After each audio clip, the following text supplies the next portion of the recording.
New driver, be patient. Hello mga paps, I'm Kuya Shane at magbibigay lang ako ng comment dun sa mga nag-i-sticker sa kanilang kotse na yun nga daw, new driver sila, be patient. Ito, meron lang yung positive and negative na pwedeng mangyari sa inyo. Positive, well, pwede naman talaga kayong pagpasensyahan ng ibang mga driver kung alanganin man yung mga liko ninyo, alanganin yung mga hinto ninyo o yung pag-park ninyo, well, pwede naman talaga kayong pagpasensyahan dyan dahil nga new driver kayo. The negative dito is pag nalaman na new driver kayo, baka naman paglaruan din kayo nung ibang driver, baka bigla na lang kayong pinahan, bigla na lang kayong prenuhan at i-judge kayo dun sa pagdadrive ninyo. Ako isang advice ko lang sa inyo dyan, as much as possible, pag kayo ay nagkaroon na ng license o may non-pro license na kayo, dapat confidence na kayo na makipagsabayan sa kalsada talaga. Okay, kaya nga kayo may license, ibig sabihin your knowledge, your skills is enough para makipagsabayan sa kalsada.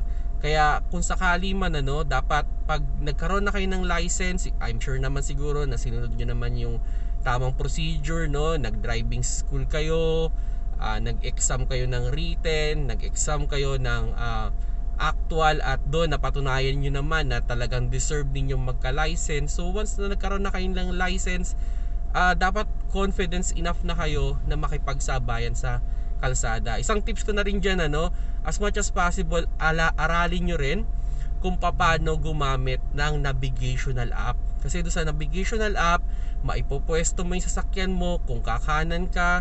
So ahead of time, makikita mo na dapat ka ng kumanan, at kung ikaw naman ay hihinto, ahead of time, malalaman mo na rin kung malapit ka na sa destination mo. So yun, isa yan sa mga dapat nating pag-aralan, yung paggamit ng navigational app. And yun, pag-aralan din natin na yung wag tayong liliko ng alanganin, na for example, na pakanan ka pala, nasa gitna ka. So at least sana 200 or 300 meters away, nasa kanang side ka na ng kalsada, At yun, syempre, iwasan din natin yung parang kinakabahan tayo, preno tayo ng preno, kasi may naaabala din tayong iba. At kung sakali man, kung talagang mas mabilis, may gustong umovertake, at sa tingin niyo mas mabilis talaga siya sa inyo, pagbigyan nyo na, para at least hindi na rin kayo makaabala pa sa iba. So yun lang mga paps, dito sa new driver, be patient. Okay naman maglagay,